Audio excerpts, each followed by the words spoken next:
So proudly we hail, and the twilight's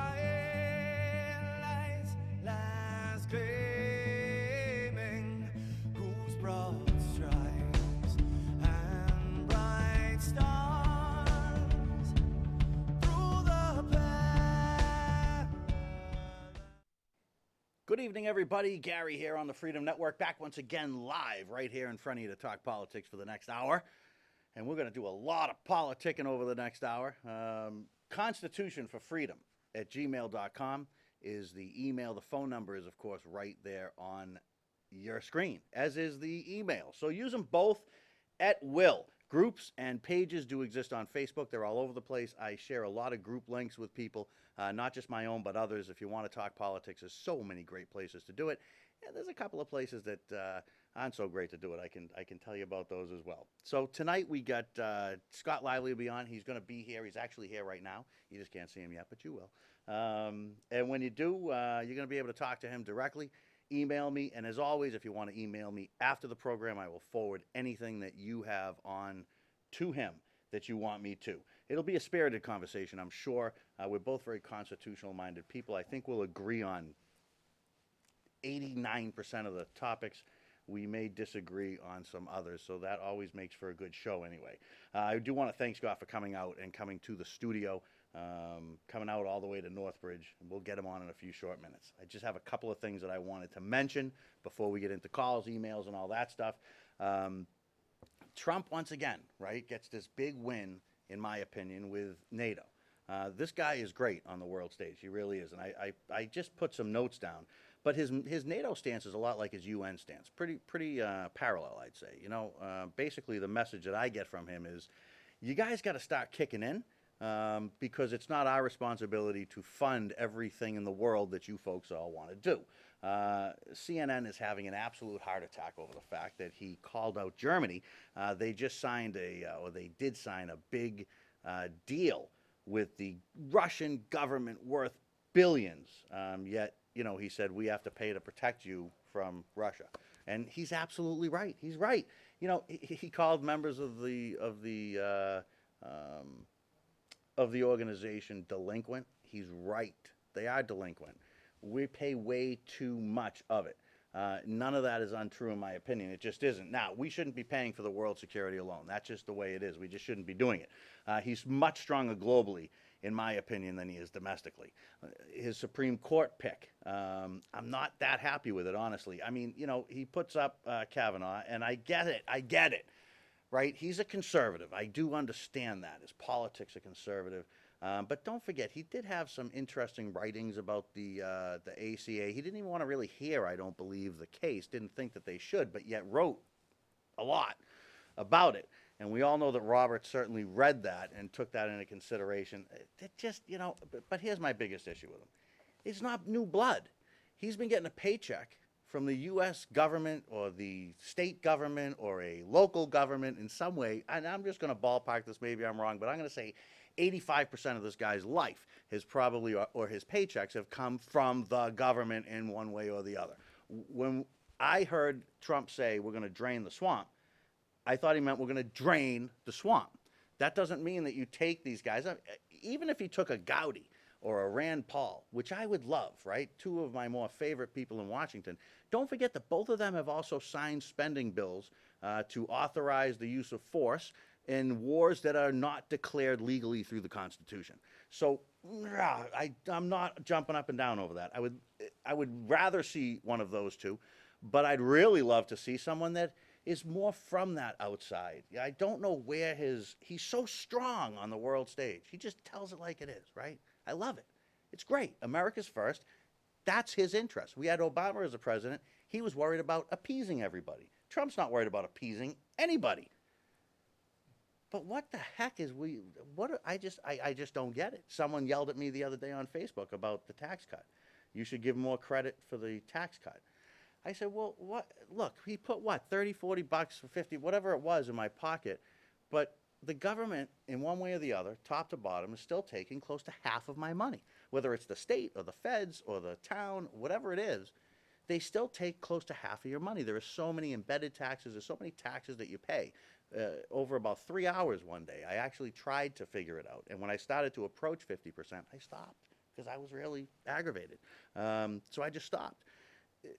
I'm not going to jump up and down and clap for 50 bucks. I'm not going to do it. I'm just not going to do it. So yeah, is it a step in the right direction? Absolutely it is. Massachusetts, we'll ask Scott. We're going to bring him on in just a few minutes. You know, the voters in Massachusetts voted to reduce the tax, right? To reduce the tax rate down to 5%. Now, I remember we had Barbara Anderson on the program. Unfortunately, Barbara is no longer with us. If you missed that, having her on, we actually had her on a few times. I worked with Barbara Chip Ford way back during the seatbelt law times. This is a great and wonderful organization. One of the things she said was that she hopes that maybe in her lifetime they would honor what the voters said to do. And they never did. Imagine that. Imagine that. So, you know, there's good, there's bad. People say that I bash Trump too much, and then other people say that I compliment Trump too much. It depends on where I am. When I get in a room full of Trump can do no wrong, then I get a problem, because I just go issue by issue. I don't get into this party crap. I don't get into this party stuff. I don't care who the person is. It means nothing to me. This is the issue. What do you think? I'll either agree with you or I'll disagree with you. That's it. So I kind of see it on both sides. I do see it on both sides. But what I did see was that circulation of that kid kicking the chair out of the other kid that wouldn't stand up for the Pledge of Allegiance or something like that in school. And I gotta wonder, is that where we're really going? I mean, are we really going there? If we're a free society, right, there's no law that says I have to stand up. Now, we talked about this with the NFL and all that, right? The NFL had a rule that said you had to stand, but no, it didn't. Once we all did that, and we did that right here on the Freedom Network. When we got into their bylaws, it said that it used the word should. So that's why the NFL didn't do anything. I mean, they couldn't legally. They couldn't fine someone because it doesn't say anywhere that they had to. Well, now they've made it that they have to. That's a private organization. So you know what? Get your butt out there, get on the field, and stand up, because that's what you got to do. To me, this is, again, it's an issue by issue. I am very black and white when it comes to politics. I don't like a lot of gray area. Freedom to me means if you don't want to stand up, you don't stand up. So if I'm at a baseball game, let's say, right, and I don't stand up for the national anthem, in America today, do I get a bear thrown at me? Do I get punched in the face? Is that freedom? Is that really freedom? Or is that just selective freedom, as I like to call it? Yeah, we'll be free as long as you agree with me. And it just baffles my mind sometimes at how we refuse to allow dissent. And that's what we're all about in the Freedom Network. That's why we have a plethora of different guests and different opinions, and we let every opinion come through. The same thing on Facebook. I don't delete people. Beat the you-know-what out of me all the time. I don't delete comments. I don't get rid of them. I let them sit there and I let them stand, because they have the right to say that on my platform, because I decided it, right? People do believe, though, that they have freedom of speech on Facebook. You don't have freedom of speech on Facebook. It's a private company, a public-private company, but it's not the government. It's not public. It's their company. If they want to say you can't say red, they can say you can't say red. Now, you want to go down to the street corner and you want to scream red, go ahead, go all you want.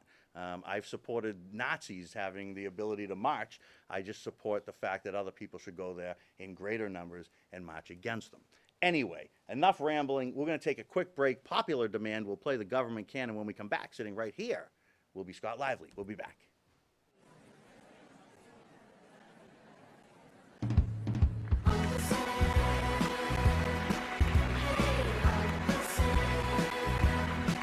Hey everybody, gather round. I'm here to give you anything you like. You want free college, energy, mortgages, whatever you like. You have come to the right place. Why? I'll tell you why. Who can take your money? Who can take your money? With a twinkle in their eye. A twinkle in their eye. Take it all away and give it to some other guy. The government. The government. The government can. The government can. And who can tax the sunrise? Who can tax the sunrise? Who can tax the trees? Who can tax the trees? Let you run a business and collect up all the fees. The government.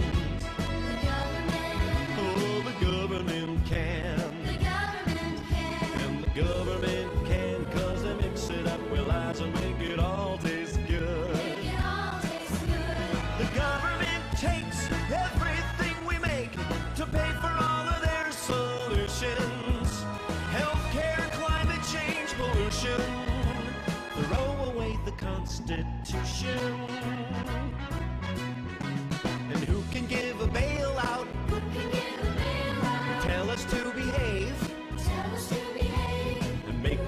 founding fathers roll over in the grave. The government, oh, the government can. And the government can, 'cause they mix it up well as they make it all taste good. The government takes everything we make. They're power hungry and malicious. Their economics are fictitious. Soon we'll have to eat our dishes. Oh, who can be a failure in so many ways? And instead of getting fired, hey, we'll give ourselves a raise. The government, oh, the government can. And the government can, 'cause they make it up well and they make it all taste good. And your Uncle Sam can, 'cause he mixes it well as he makes it all taste good. And it feels so good, 'cause the government says I should.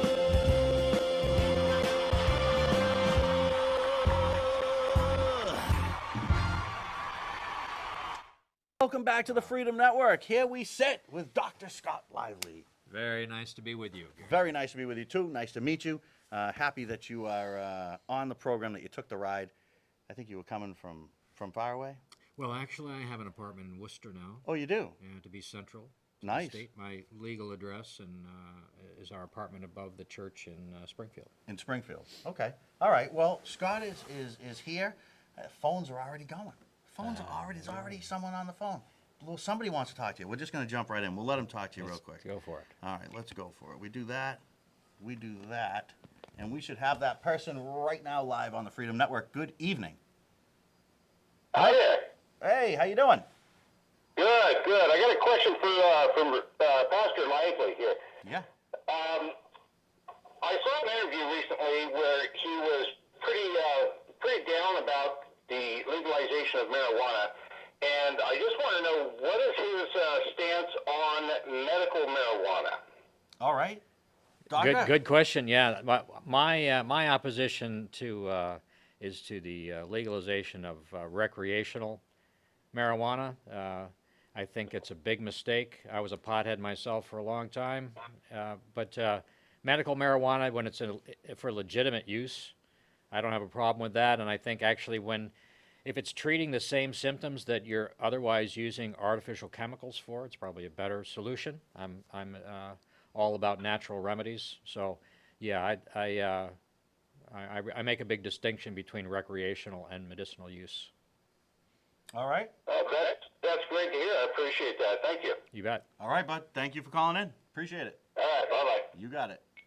Yeah, I mean, that's talk about jumping right into the issues. I want to give you 30 seconds, though, to at least say, who are you? Why are you're running for governor? You went to the convention. You arrived, what we would, I think, consider in style with what, 27%? 27.6%. 27 and a little over 27.5%, which is a fair amount against, I would arguably say, the most popular governor in America. But anyway, And you could say that without chuckling. I see, I got almost through it. If you Yeah, weren't here, I might have made there it. you go. But what motivated you to do this? And you did it. You got yourself. You're on that ballot. You're going to be. Yeah, It's happening. It takes a lot to do that. And does. actually, the result that we got at the convention is actually historic. There hasn't been a conservative that's done that in a very long time in the GOP, and I think it's to a large extent it's disaffection with Charlie Baker. Republicans and conservatives who are unenrolled really feel betrayed by Governor Baker on multiple issues, and I'm one of them. We need to replace him. He shouldn't be there. Well, I think what he did personally, and I voted for Baker. What he did to the party, I would say, was, to me, just awful. I mean, it was a barrage of people going out to town committee meetings and things like that, trying to solidify votes and really take the Yeah, party it and was- lock it. It was the Hillary Clinton strategy inside the GOP, including at the convention. I think I had a pretty good chance. I might actually have taken the nomination if it hadn't been for all of his superdelegates, just like Hillary versus Bernie, and the fact that it wasn't a secret ballot. And everybody that was voting there knew that Charlie's goons were watching on camera. They had a back room where they were actually watching how everybody voted. They had to show their ID and then do the facial recognition thing. And so they know they're looking right into the camera, knowing that Charlie's guys are on the other side. See, this is why I, to be honest with you, left the parties. I That's awful. I registered at 18 as a Republican, and I never looked back until I was, I don't know, about 44, I guess. Anyway, my experiences were just, there's a lot of good, well-meaning people inside the party, I think. I think that the party climate is just about control. And I Well, would it's the point to establishment, Baker. It's Yeah, the establishment versus the grassroots. All over the United States, it's the same. But absolutely. here in Massachusetts, it's particularly bad, just because the left has such dominance, through the supermajority in the legislature, et cetera, that the Republicans feel the need to pander to the left instead of standing up for conservatism. So the establishment here is worse than it is in a lot of other states. It's a really tough nut to crack, I guess, as they say.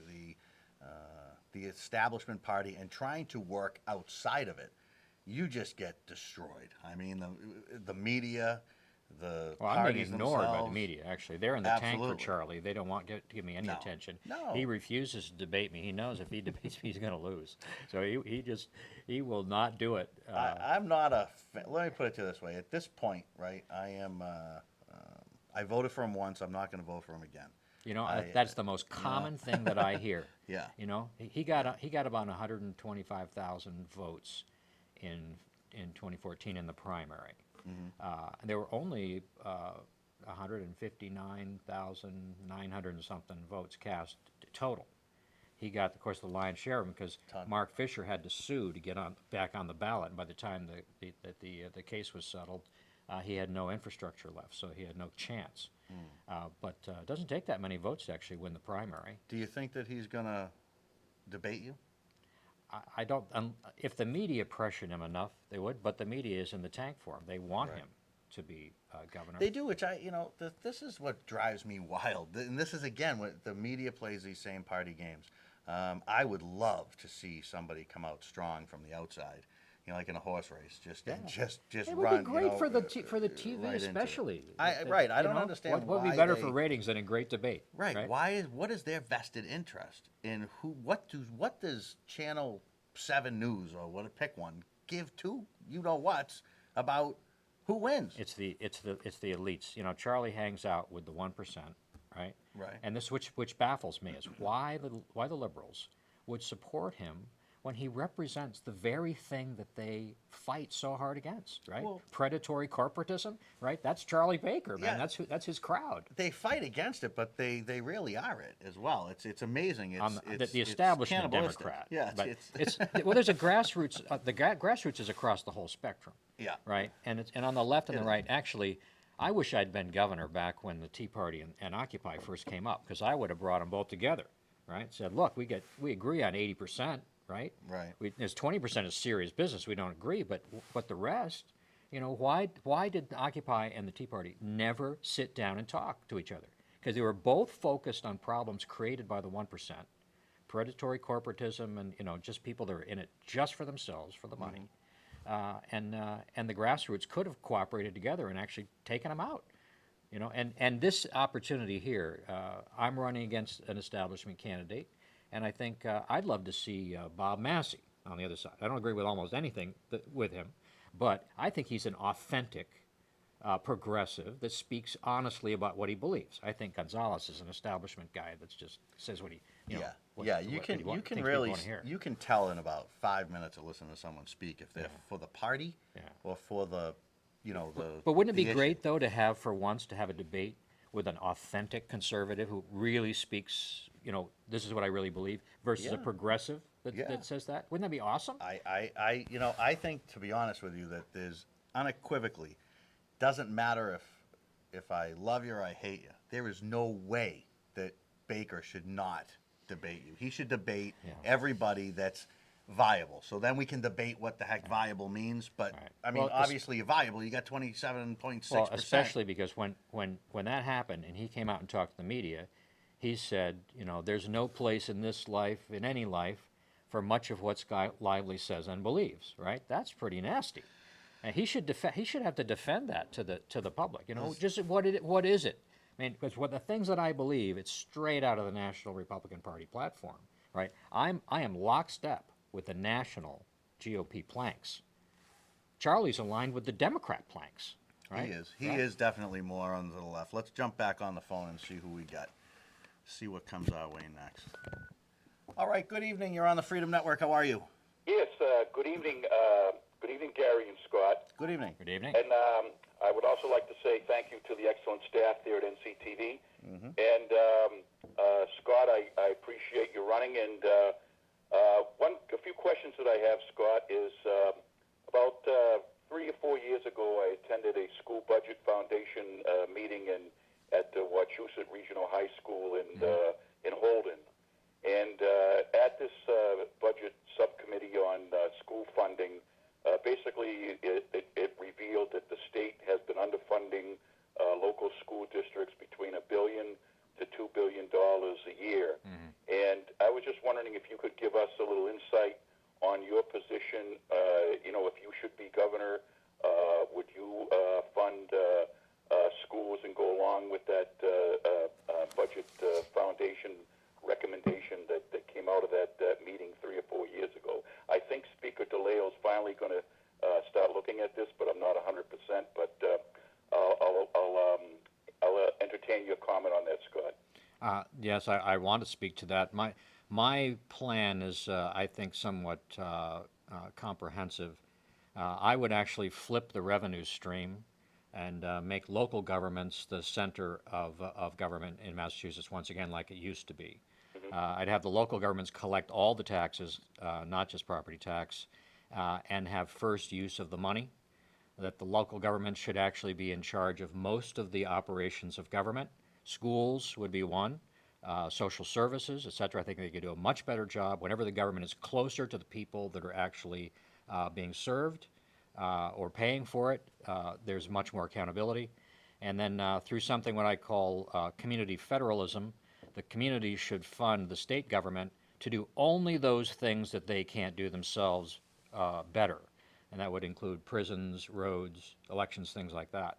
And if we did that and they had first use of the money, we wouldn't have these kinds of problems. And frankly, we wouldn't have this, we wouldn't have to have all the population concentrated in Boston. You know, we could actually have all of those jobs that people are now in Boston to do, they could be spread around the entire state. We share the wealth. We become the Commonwealth again instead of aggregated power and money in Beacon Hill. Can I just let me jump in real quick here? So when you talk about a town setting a tax rate, so are you talking about no state tax? Well, I mean, the taxes that are currently state taxes could be collected at the local level. So you collect them. So I guess my real grand question, and sorry to interrupt you on the phone there, but my real question, I guess, is does Northbridge get a separate tax rate than Sutton, and does Sutton set its own tax rate, and does Boston set its own tax rate? Well, I think that's something that the state government should definitely be involved in, because that's the place where you would then, in community federalism, it's sort of like the idea of the way the states are supposed to be toward the federal government. It's the smaller units of government making the decision about what the larger unit of government is going to do. You know, it's limited delegated powers, right? And so the community of towns and cities would decide what the rate ought to be together, that would then be imposed across the board. But the idea is that the revenue stream would not be top down. It would be bottom up, so that the municipalities would control the money. And whoever controls the money really is who has the power. And they then, if they have first dibs on the money and the responsibility to take care of the services that are now being provided at the state that they could do better, like education, those things would get done better, and they wouldn't be underfunded like what the caller was pointing out. All right, you got another question before I let you go, man? I didn't want to interrupt you. No, that's no problem, Gary. I mean, the other thought I would have, Scott, is like, for example, take for example, the medium income in Northbridge is about 48,000. Now you go look at a more affluent town like Dover or Sherburne, and so how would that taxation work for the towns that their median income is a lot lower? Would the state subsidize those communities, in your opinion? And I'll let you go on that. And I just want to thank you both, and good luck in November, Scott. Thanks, Thank bud. you. Well, you'd basically, like we do right now, you determine what the state cost is for a particular type of service that has to be done, like the schools, for example, and then you just simply divide the cost and you divide the income relative to the proportion of the job you're doing in your town versus someone else. It's just like people of disparate income, cooperating together on a project, to build a monument in their town center. It's that you find out what the cost is going to be, and then you determine, who's going to pay what based on what's most equitable. I mean, yeah, I guess my only concern there becomes what happens to. There's got to be some kind of, I guess, leveling of a playing field, or there doesn't. There doesn't have to be, right? But if there's not, then you're going to get low-income areas with a lot less money. Right. Well, So you'd have to put something in there, right? course, Some kind of of course, a stopgap, so that when we get into a city of Worcester versus like he was saying, some of these really affluent towns, Sharon, Right. Massachusetts. Right. Sharon's going to have state-of-the-art everything. Right. And Well, if you did it, for example, by the number of people that had to be served, if you were talking, for example, on some of the social services where you're providing things for people in food banks or Sure. something like that, that you just determine statewide per person what is the cost of providing that service, and then you then provide the money to the municipalities. It's divided up so that the ones who have the greatest need for that have the greatest amount of money. So then that would balance it out, and actually you would have a greater amount of money available for the lower income towns where greater numbers of people actually have need of that particular service. So do you have this plan in writing? it's all right up here. It's all up there. Yes. All right, let's jump back on the phone. See who we have out here next. All right, you should be live right now on the Freedom Network. Good evening. Good evening. Good evening. How are you? Hi, Yes, hi there. I'm great. So I was one of those super delegates that did vote for you. Oh, wonderful. Thank you very think much. Recognition. I appreciate that. I'm really kind of disenfranchised with the whole GOP myself, being the chairman of my ward. But my question is for you. I'm sure that you know that there's a lot going on with the Department of Social Services and all the terrible. stuff that's gone on. And I'm just curious. Charlie Baker promised to fix the problem. And people think, just because the child is not dead, that there isn't corruption in that system. It's awful. So how are we going to make it better, and what would you do? There's so much we can do that everybody wants to ignore, whether it be Democrats, Republicans, everything. Families are being destroyed. Yeah. We're screaming. They're screaming to abolish ICE, but they won't scream to abolish CPS. Kids are being destroyed. Families are being destroyed. That's a revenue stream of children within the system, within the school system. Everybody's making money off the kids, and the kids are being harmed. You're exactly Being the right. Governor, what can you do to destroy this corruption in the system? Well, I mean, the governor has an enormous amount of power in that regard. Absolutely. And I believe that we should abolish DCF, frankly, and rebuild it from the ground up. What we have right now is a Marxist-style system in which the state is presumed to have the greatest authority over the children, not the parents. That has to change. We have to get back to basic parental rights, and there needs to be. We need to be shifting our focus back to having family-friendly society, in which the natural family is recognized for its importance, that family cohesion and stability is given a priority, and that and that parental rights are honored across the board, whether it's in the classroom as to what the kids are being taught, or whether it's when there's some type of problem with the family and a child has to be taken out of the home for some reason, that the priority is the restoration of the family, Right. not the removal of the child to be given away to strangers. It's especially egregious when you're dealing with the medical elites in Massachusetts. They're the most Yes, we all arrogant. know about the Justina Pelletier case. Yeah, the Justina but they Pelletier. only looked at that one case. Yeah, That that's was awful. There's no, they're not opening That's it up to tough see stuff. how much. I work within the system. I'm a mandated reporter, and I also know how corrupt that system is, because even when you witness real abuse, if you're in that system, they've created it so that you are now retaliated against. exactly. It's They're a protecting really themselves, corrupt right? system. And it's And these kids are being harmed and it's a- drugged, and it's just crazy. It's a terribly abusive and corrupt system. It's all about the money. Every single child that they're able to get with a mental health diagnosis, and I think a lot of these mental health diagnoses are completely bogus. Amen. And Oh, it's for the I love you. purpose of opening up another income stream from the federal treasury into the state coffers that they control, and they That's are right. just simply using these kids and other classes, the poor, homeless, mentally ill, as cash cows. It's Amen. evil. It's just plain evil. Oh, that's just awful. But the sad part of it is That is people awful. that That's are a bleak voting picture. for all of these other people are not aware of how corrupt the system is. I know. Trying to educate them is like, Well, that's they're what a the conspiracy governor's theorist bully for pulpit your- is all about, you know? right? It's that's the most important tool, most powerful tool of the governor is the bully pulpit, to simply be able to stand there. And if I have the privilege of being able to become the governor of Massachusetts, I will use the bully pulpit. I will speak directly to the population. I will explain why conservatism is superior to liberalism. I will be saying things to the kids across Massachusetts that they've never heard before, because they just simply don't hear conservative ideas anywhere. And to the adults also, that what the founding fathers established for us in Massachusetts, and what all the prior generations followed up until the 1960s, worked. It gave us prosperity and security, and it's only since we adopted the Marxist ideas of the 60s radicals that everything's fallen apart.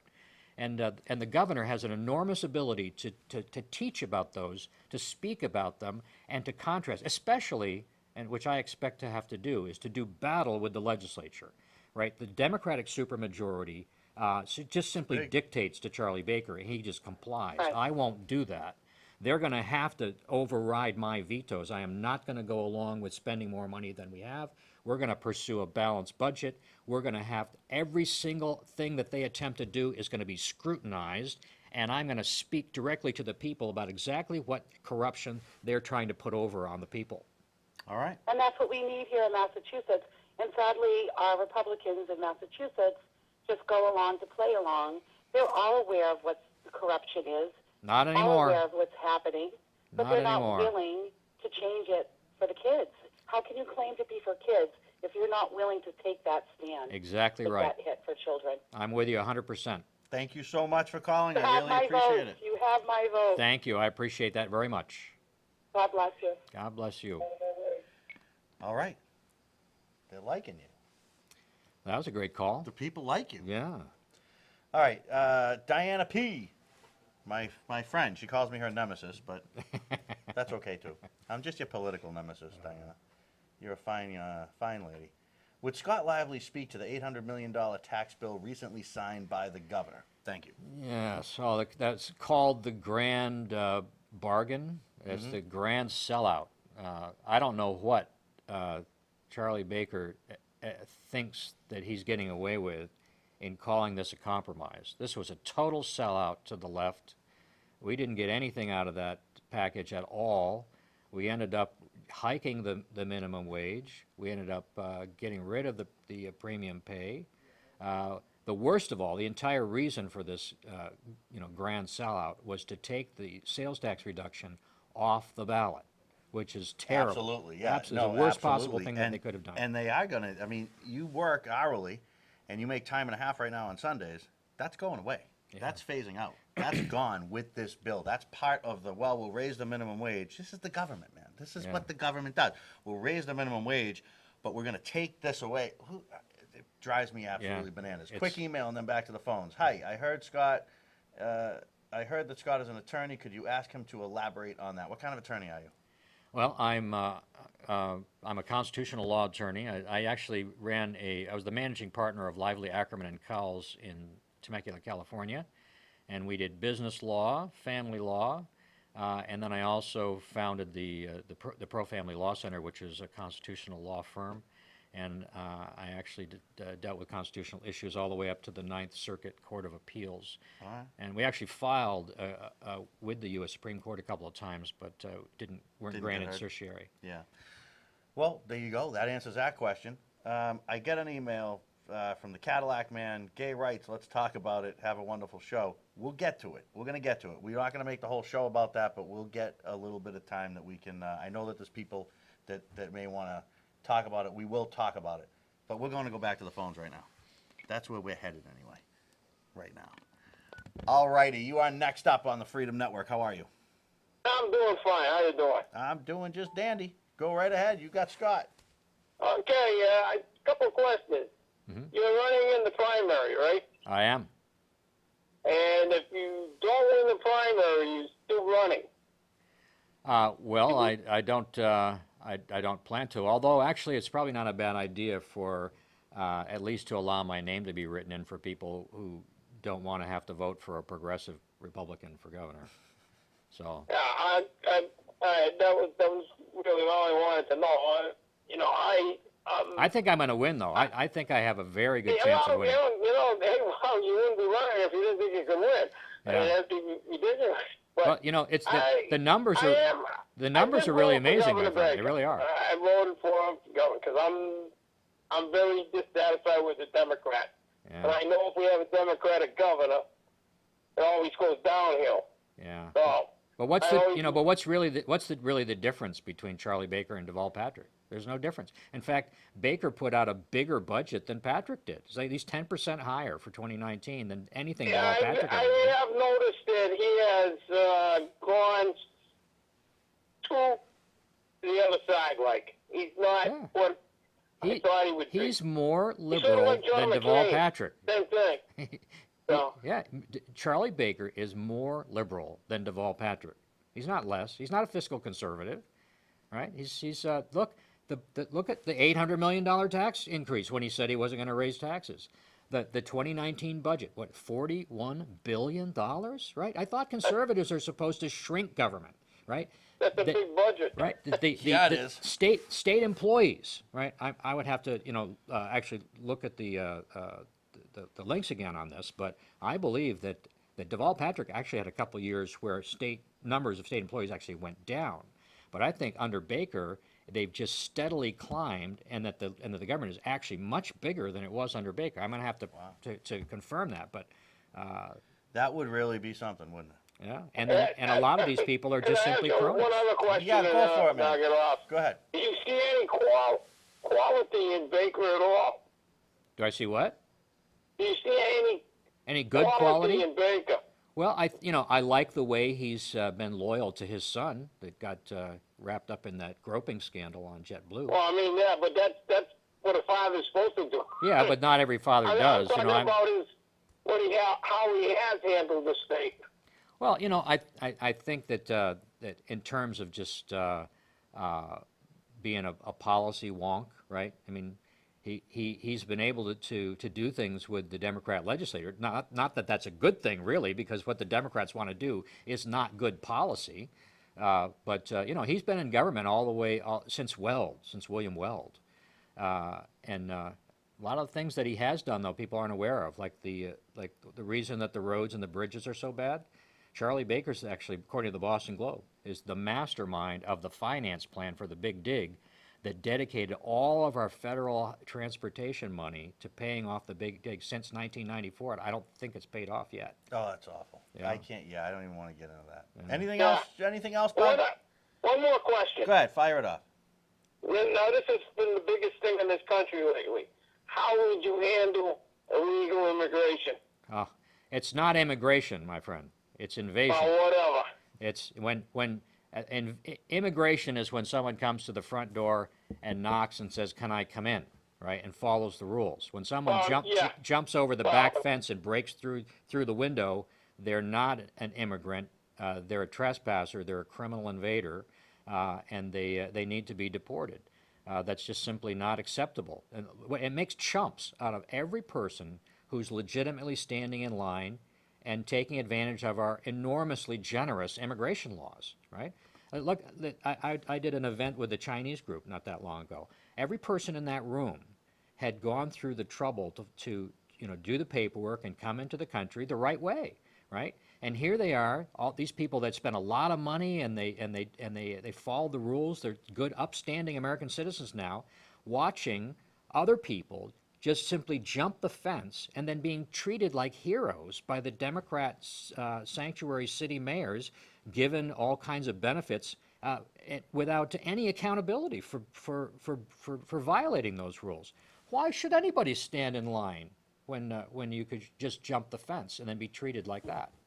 You hit the nail right on the head. Yeah. That's the way I feel. I'm Trump all the way on this. I don't care who comes here as long as they do it the right way. Yeah, exactly right. No, I'm an immigrant myself. My family came over in 1624, right? Roger Conant mine was came in 1620, but I know what you're saying. Yeah. Well, we're neighbors, but the idea is that the rule of law is absolutely essential. That's why people come here from all over the world. It's because we're different than the rest of the countries. We're not supposed to have corruption and cronyism and bribery and scofflaws in power, right? They come because of the rule of law.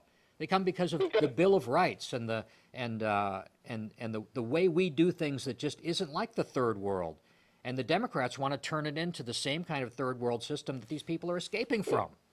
It's interesting. What it looks like is what they think is why bother having laws then? Exactly. Well, yeah, if you're not going to enforce go. laws, not going to enforce laws, there really is no purpose to have them. I'm going to agree with you guys. If you're illegal, you're illegal. Caller, I'm going to let you go just in case someone wants to grab on. Okay, yeah, that's okay. I very interesting. Nice you to talk so to much. I appreciate you being there. My vote.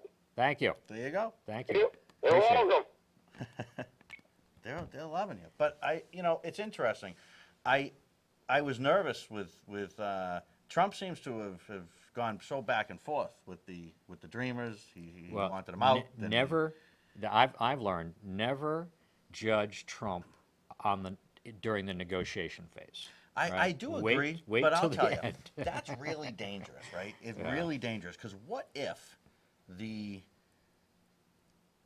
it goes the other way? What if they just call a vote and they accept his proposal? Now I don't know. There's just a few things with him that I get nervous about. Guns. He's going to sign some kind of gun legislation. You know that. I He's don't know. gonna. I don't know. And if he does, remember, Obama didn't even.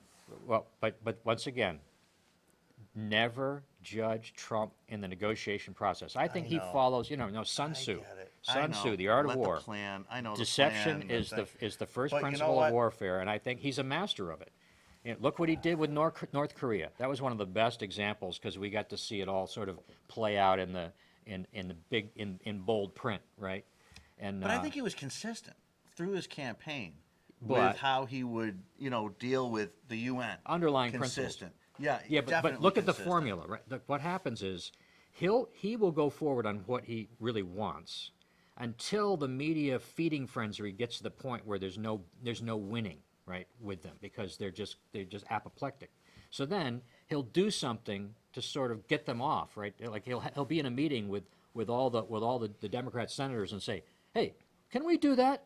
Right? And then all of a sudden they're going, "Yeah, we could do that." Yeah. And all of a sudden the media feeding frenzy is over, right? They switch to something else.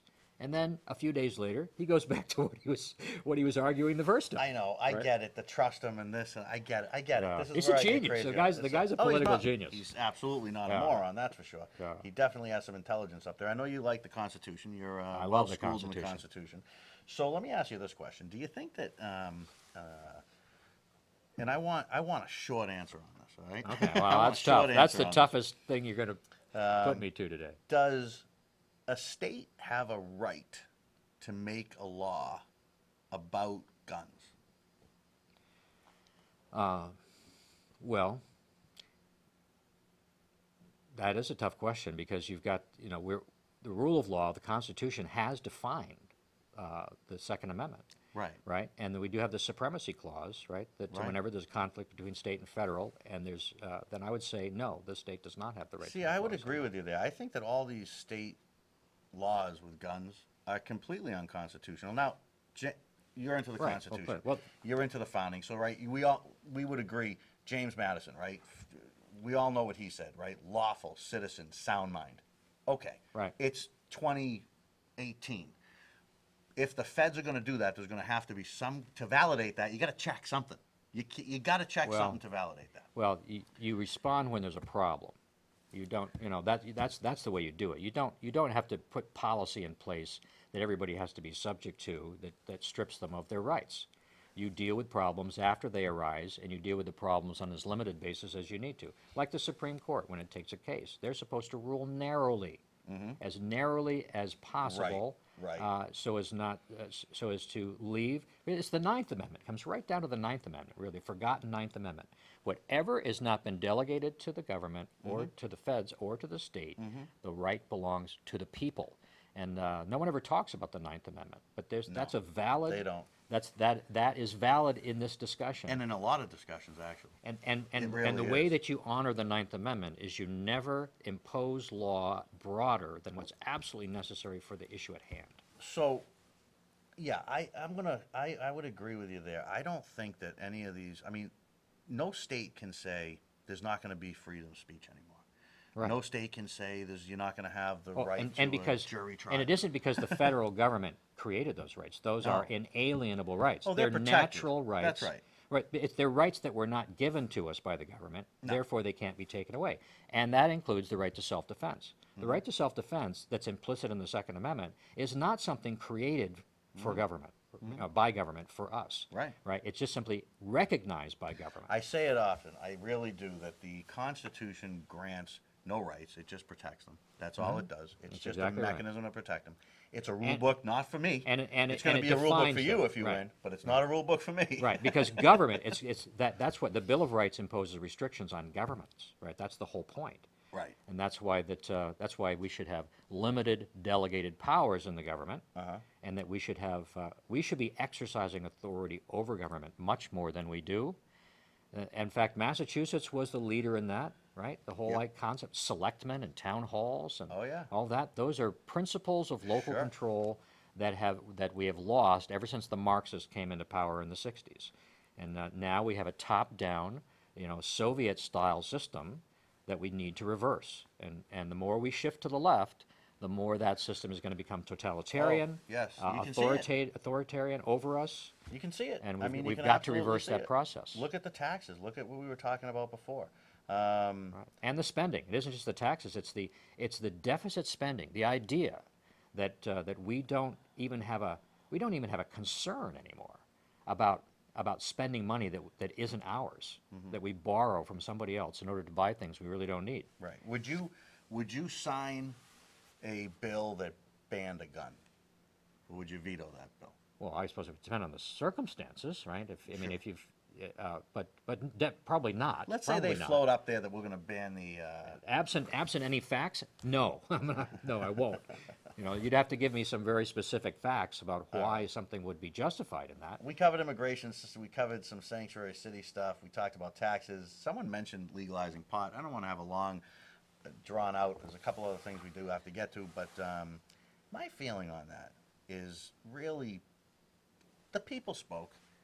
It is what it is. Yeah. I think that's one of the dangers of democracy. That's why We don't have democracy. That's why We don't have democracy. Well, that's why we have a federally, constitutional republic. We do in the federal government, but you have an It's the absolute rule of law. democracy to elect you. Yeah. There are no electors. Right. Right. There is no representation. I don't have to go to someone and get them to vote for you for governor. Right, Every right. senator is elected by popular vote. Every congressman is elected by popular vote. Every governor is elected by popular vote.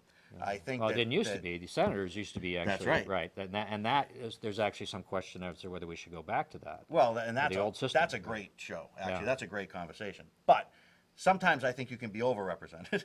But there is an absolute that comes down to the fact that It's a social contract, really. people spoke. Right. It's They a social said- contract. People said we want to legalize pot, right?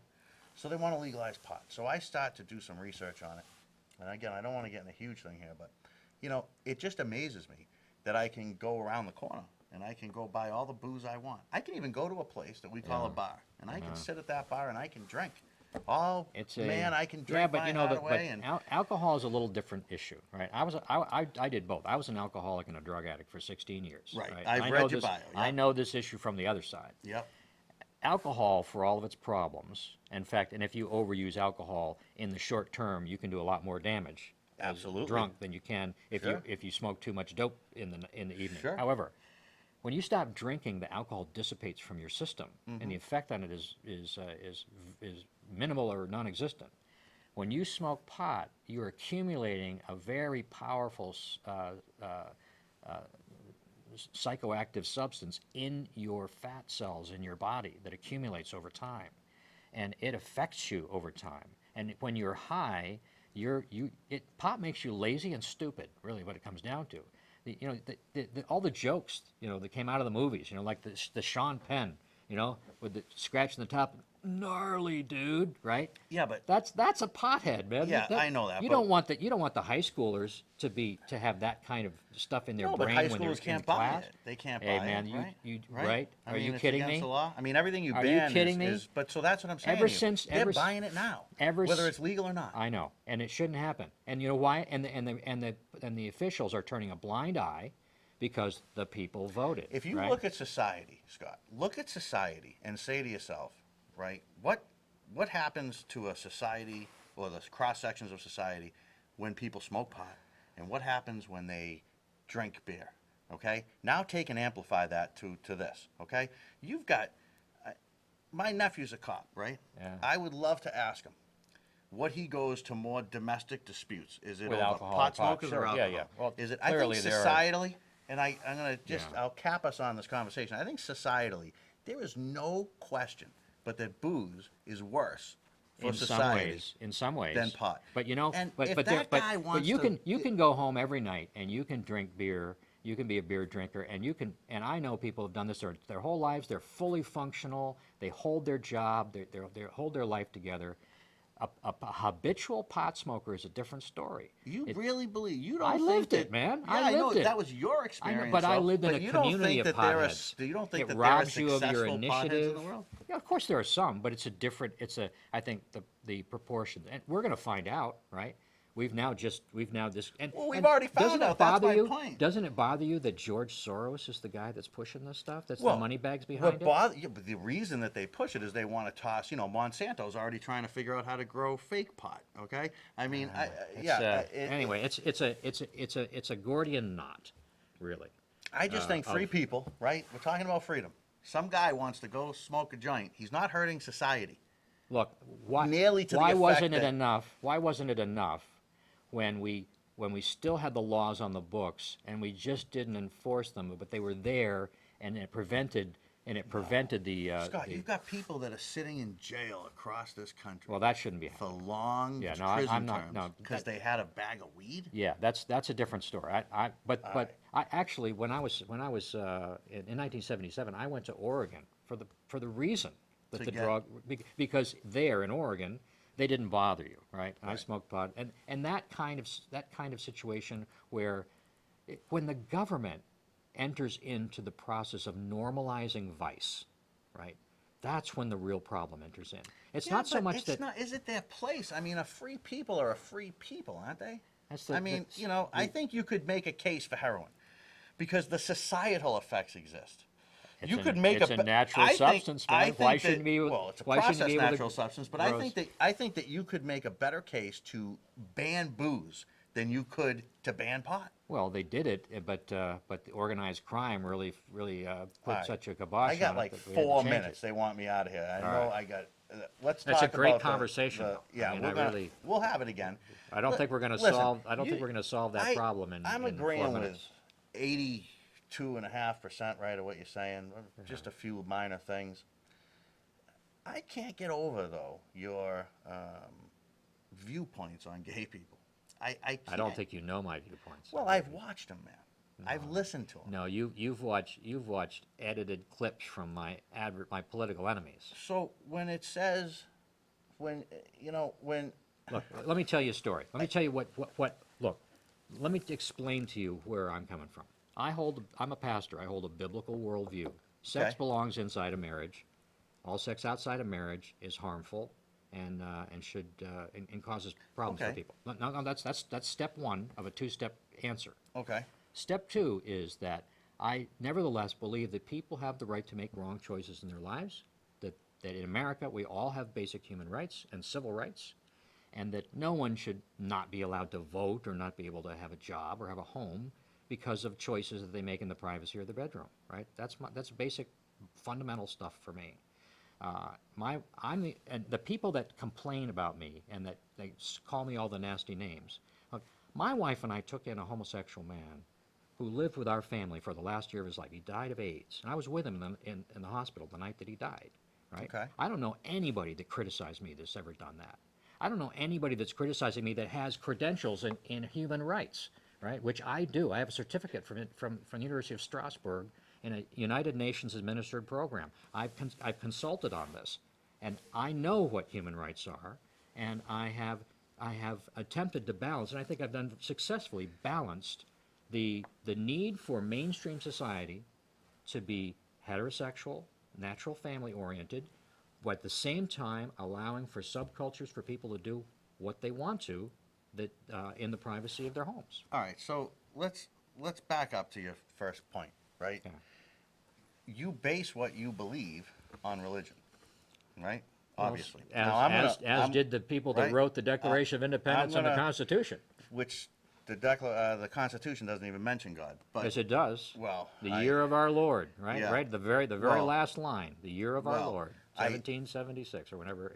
and these a lot of deists actually is really what I think. And the you know what? majority of them And are. for the But- purpose of what we're talking about, there's no difference between a theist and a deist, for the purposes of this conversation. Yeah, no, absolutely, right, Uh-huh. absolutely. All of these conversations, all of these opinions, and so aggravated that I don't have enough time here.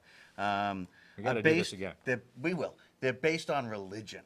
Now, religion, okay, is that I don't have to believe your religion, and I don't You have to live by. And your the religion. founders never said that you had to either. No, but the parameters were still there.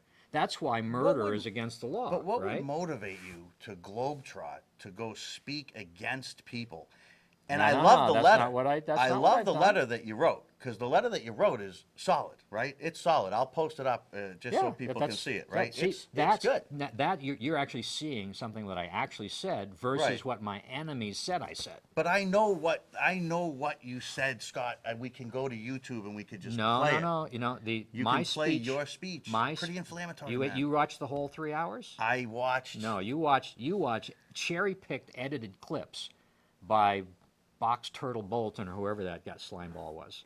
That's what's out there. It's propaganda. You know about propaganda. Of course I know right? about propaganda. You can take But somebody Scott, could at the end of somebody the could day- take this Sure they interview could. we've just done here, Sure they could. and you get them in an editing room, and they could carve this up, and they make you look like a monster. Didn't you say in your letter that you don't support punitive damages for gay people because you believe in rehabilitation? Isn't Yeah, that what yeah. you said? So Well- what if rehabilitation doesn't work?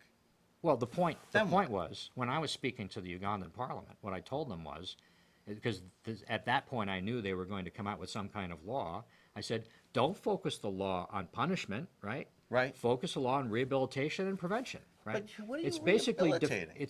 I don't see. All right, we're going to continue this. I But got it's 9 seconds. it's Scott, I got to deflecting. shake your hand because it's live TV, man. All right, All I'm right, going to give you all right. definitely the last word, but I'm giving you the first word the next time you come by. All right, Fair enough? I'm asking you to vote for me on September 4th in the Republican primary. If you're a Republican or an unenrolled, pull a Republican ballot. Thank you very much. Thanks, folks. Have a great day. Because we are the prey.